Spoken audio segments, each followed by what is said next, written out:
নমস্কার বন্ধুরা, অনুভব রান্নাঘরে সবাইকে স্বাগত জানাচ্ছি। হাজির হয়ে গেলাম আরো একটি নতুন রেসিপি নিয়ে। এই বর্ষাকালে তো প্রচুর পরিমাণে পাকা তাল পাওয়া যায়, আর সেই তাল দিয়ে কিন্তু আমরা নানান রকমের পিঠা বানিয়ে খেয়ে থাকি। তবে বন্ধুরা, আজকে আমি পাকা তাল দিয়ে একটি অন্যরকম ধরনের পিঠা রেসিপি তৈরি করে দেখাবো, যেটার নাম দিয়েছি পাকা তালের হৃদয় হরণ পিঠা। সামনেই জন্মাষ্টমী, আর এই জন্মাষ্টমীতে কিন্তু এর আগেও আমি অনেক রকমের তালের পিঠা রেসিপি তৈরি করে দেখিয়েছি। আর এইভাবেও এই পিঠাটি কিন্তু আপনারা বানিয়ে গোপালের ভোগে দিতে পারেন। আসুন তাহলে দেখে নিন বন্ধুরা আমার আজকের এই রেসিপিটি। আশা করছি আপনাদের খুবই ভালো লাগবে।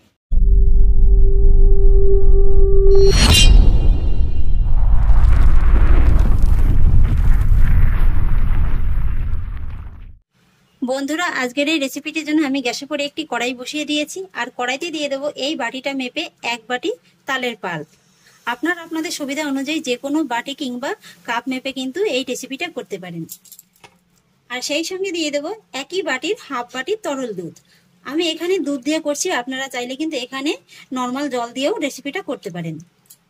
আর এবার আমি এই দুধ আর তালের ভিতরে দিয়ে দেবো স্বাদ অনুযায়ী লবণ আর 1 চা চামচের মতো সাদা তেল। এবার আমি দুধের সঙ্গে তালের পাল্পটাকে খুব ভালো করে মিশিয়ে দেব আর 2 মিনিটের মতো একটু ফুটিয়ে নেব। দুধের সঙ্গে তালের পাল্পটাকে আমি খুব ভালো করে মিশিয়ে 2 মিনিটের মতো ফুটিয়ে নিয়েছি। এই যে দেখুন, তালের পাল্পটা কিন্তু খুব সুন্দরভাবে ফুটে গেছে। আর এবার গ্যাসের ফ্লেমটা একেবারে লোয়ে রেখে আমি এর ভিতরে অ্যাড করব আমি যে বাটিটা মেপে তালের পাল্পটা নিয়েছিলাম সেই বাটিরই 1.5 বাটির মতো ময়দা। একবারে কিন্তু পুরোটা দেব না, এইভাবে অল্প অল্প করে দেব আর ভালো করে মিশিয়ে দেব। এই যে আমি তালের পাল্প আর দুধের ভিতরে 1 চামচের মতো সাদা তেলটা দিয়েছি না বন্ধুরা, এই সাদা তেলটা দেওয়ার কারণে কিন্তু এই রেসিপিটাও যেমন সুন্দর মোলায়েম হবে, আর এটা কিন্তু কড়ার গায়ে লেগেও যাবে না।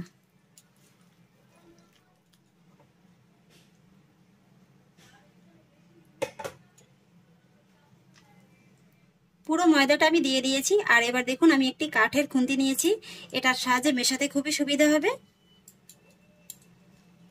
এবার আমি এটাকে খুব ভালো করে মিশিয়ে একটা ডোয়ে পরিণত করে নেব। এই যে দেখুন বন্ধুরা, ডোটিকে আমি খুব সুন্দর করে তৈরি করে নিয়েছি।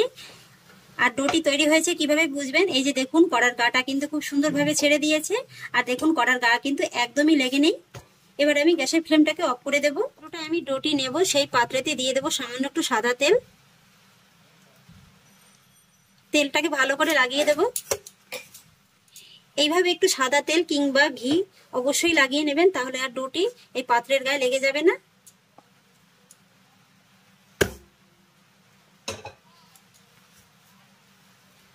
এবার আমি ডোটিকে হালকা করে একটু ঠান্ডা করে নেব, এখন যেহেতু খুবই গরম আছে।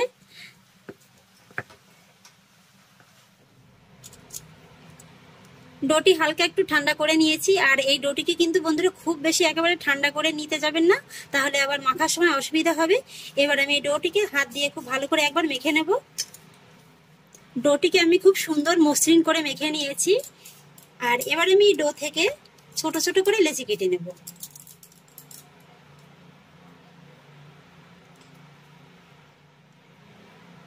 এই যে দেখুন বন্ধুরা, আমি এই সাইজ করে কেটে নিচ্ছি। সবকটা লেচি আমি কেটে নিয়েছি। আর এবার আমি লেচিগুলো হাতের সাহায্যে একটু গোল করে নেব। আর এবার আমি একটা লেচি কিচেন টেবিলে করে নিয়ে নিয়েছি, আর বাকি লেচিগুলো সব ঢেকে রেখে দিয়েছি যাতে করে উপর থেকে হাওয়া লেগে শুকিয়ে না যায়।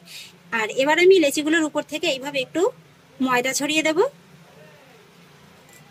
তারপর এই লেচিটাকে রুটির মতো করে বেলে নেব, তবে যতটা সম্ভব লেচিটাকে কিন্তু পাতলা করে বেলে নিতে হবে। লেচিটাকে আমি রুটির মতো করে বেলে নিয়েছি। আর লেচিটা দেখুন বন্ধুরা, ঠিক এরকমই কিন্তু একটু পাতলা করে বেলে নিতে হবে, আর সব দিক সমান রেখেই কিন্তু বেলে নিতে হবে। এবার আমি লেচিটার একটা সাইড দিয়ে এইভাবে একটু কেটে বাদ দিয়ে দেব।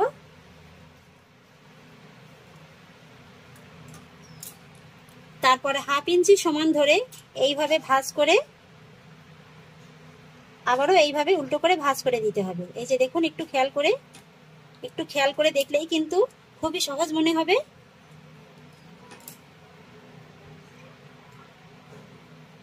তারপরে আবারও ধরে এই একই রকম করে ভাঁজ করে দিতে হবে।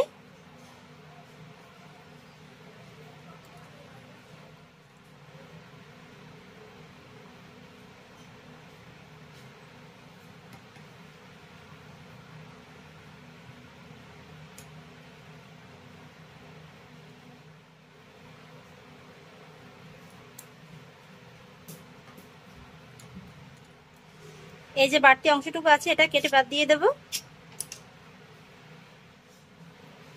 তারপরে এই যে ভিতরে জয়েন্টগুলো আছে না, এগুলো একটু জল হাত করে লাগিয়ে দেব।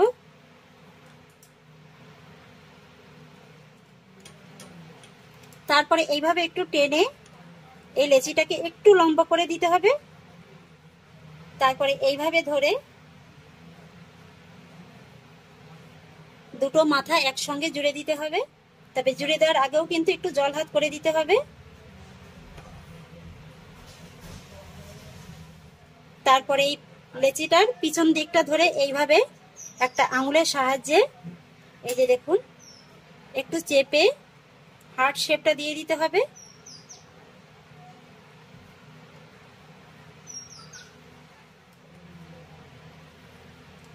তারপরে এই মাথার দিকটা দিয়ে এইভাবে একটু কেটে বাদ দিয়ে দিতে হবে, এতে করে দেখতে ভালো লাগবে। তারপরে আবারও একটু চেপে দিতে হবে। এই যে বন্ধুরা দেখুন কত সুন্দর একটা শেপ চলে আসলো, দেখতে কিন্তু এখনই খুব সুন্দর লাগছে। এই যে বন্ধুরা দেখুন আমি এক এক করে সবগুলো পিঠা তৈরি করে নিয়েছি। আর এবার আমি পিঠাগুলোকে একটা সাইডে সরিয়ে রাখবো। আর এবার আমি পিঠাগুলো বানানোর জন্য একটি চিনির সিরাপ তৈরি করে নেব। সেই জন্য নিয়ে নিলাম ওই একই বাটি মেপে 1 বাটি চিনি আর 1 বাটি জল, সঙ্গে 4টি এলাচ আমি মুখ ফাটিয়ে দিয়েছি, এতে ফ্লেভারটা খুবই ভালো আসবে। আর সেই সঙ্গে দিয়ে দেবো হাফ টেবিল চামচের মতো ঘি। এইভাবে একটু চিনি শিরার ভিতরে ঘিটা দিলে পিঠাটা খেতে খুবই ভালো লাগে, আলাদা একটা ফ্লেভার আসে। এবার আমি জলের সঙ্গে চিনিটাকে খুব ভালো করে মেল্ট করে নেব। চিনিটা খুব ভালোভাবে মেল্ট হয়ে গেছে। আর এবার আমি এই চিনি শিরাটাকে জাস্ট 2 থেকে 3 মিনিটের মতো ফুটিয়ে নেব। এটা যে খুব বেশি যে ঘন শিরা হবে তা না, হালকা একটু চিটচিটে ভাব আসলেই কিন্তু শিরাটা তৈরি হয়ে যাবে। চিনি শিরাটা তৈরি করা হয়ে গেছে। এই যে হালকা একটু চিপচিপে ভাব চলে এসছে। এবার আমি চিনি শিরাটাকে নামিয়ে নেব। আর এবার আমি পিঠাগুলোকে সব ভেজে নেব। সেই জন্য অন্য একটি ফ্রাই প্যান বসিয়ে দিয়েছি। প্যানে দিয়ে দেবো পর্যাপ্ত পরিমাণে সাদা তেল। তেলটাকে মিডিয়াম ফ্লেমে হালকা গরম করে নিয়েছি। আর এবার গ্যাসের ফ্লেমটা মিডিয়াম লোতে রেখে এক এক করে পিঠাগুলো আমি তেলের ভিতরে ছেড়ে দেব।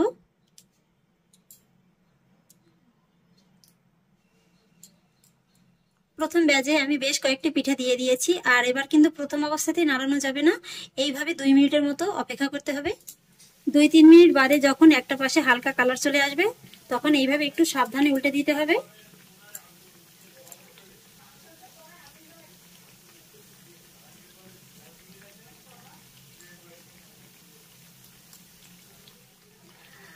আর এবার উল্টে দেওয়ার পরে গ্যাসের ফ্লেমটা আরেকটু বাড়িয়ে আবারও 2-3 মিনিটের মতো এইভাবে ভেজে নিতে হবে। আবারও 2 থেকে 3 মিনিট বাদে দেখিয়ে দিচ্ছি। আর এবার আমি এগুলোকে এইভাবে একটু ঘন ঘন উল্টে পাল্টে নেড়ে চেড়ে লাল লাল করে ভেজে নেব। এই যে বন্ধুরা দেখুন তালের হৃদয় হরণ পিঠাগুলো আমি খুব সুন্দর করে লাল লাল করে ভেজে নিয়েছি। আর এবার আমি এগুলোকে গরম তেল থেকে তুলে নেব। দেখতে দেখুন বন্ধুরা কত সুন্দর লাগছে।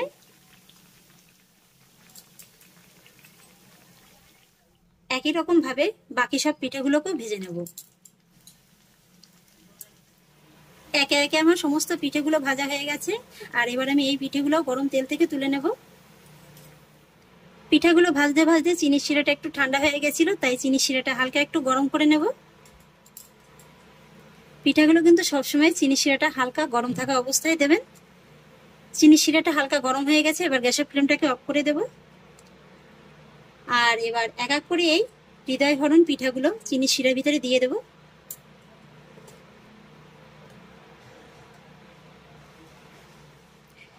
কয়েকটা পিঠা দিয়ে দেওয়ার পরে চিনির শিরার ভিতরে এইভাবে একটু উল্টে পাল্টে চুবিয়ে নেব, এতে করে চিনির শিরাটা খুব ভালোভাবে ছোপ করে নেবে পিঠাগুলো।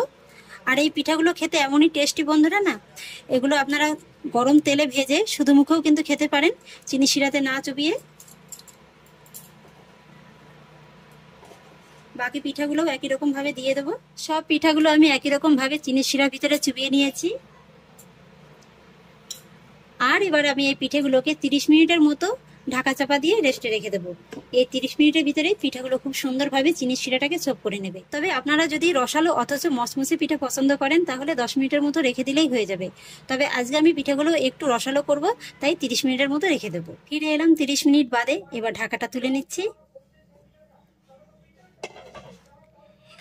এই যে দেখুন বন্ধুরা, পিঠাগুলো কিন্তু খুব সুন্দর করে একেবারে চিনি শিরাটাকে ছোপ করে নিয়েছে। এই যে দেখুন, এবার আমি এই পিঠাগুলো একটি সার্ভিং প্লেটে সার্ভ করে তারপর আপনাদের দেখিয়ে দিচ্ছি। কয়েকটি পিঠা আমি একটি সার্ভিং প্লেটে সার্ভ করে নিয়েছি। আর এবার দেখতে দেখুন বন্ধুরা, পিঠাগুলো কত সুন্দর লাগছে। এবার একটা পিঠা আমি আপনাদের একটু দেখিয়ে দিচ্ছি। এই যে দেখুন বন্ধুরা, পিঠাগুলো কতটা নরম হয়েছে, লেয়ারগুলো একেবারে কত সুন্দর দেখুন আলাদা আলাদা হয়ে গেছে। আর ভিতরে দেখুন রসটা কত সুন্দর একেবারে ঢুকে গেছে। আর এই পিঠাগুলো দেখলেন তো বানানো কতটা সহজ আর দেখতেও কতটা সুন্দর। আর এই পিঠাগুলো দেখতে না যতটা সুন্দর, খেতে কিন্তু তার থেকে অনেক বেশি মজাদার। তাহলে আশা করছি বন্ধুরা, আমার আজকের এই তাল দিয়ে নতুন ধরনের পিঠা রেসিপিটি আপনাদেরও খুব ভালো লেগেছে। যদি ভালো লেগে থাকে তাহলে আমাকে অবশ্যই একটা লাইক এবং কমেন্ট করবেন, সেই সঙ্গে বন্ধুদের সঙ্গে শেয়ার করবেন। আর প্লিজ বন্ধুরা, যদি আমার পরিবারের নতুন সদস্য হয়ে থাকেন তাহলে একটা সাবস্ক্রাইব করে পাশে থাকা বেল আইকনটি প্রেস করে দেবেন। ফিরে আসি এরকমই পরের অন্য কোনো নতুন রেসিপি নিয়ে। সবাই ভালো থাকুন, সুস্থ থাকুন, ধন্যবাদ।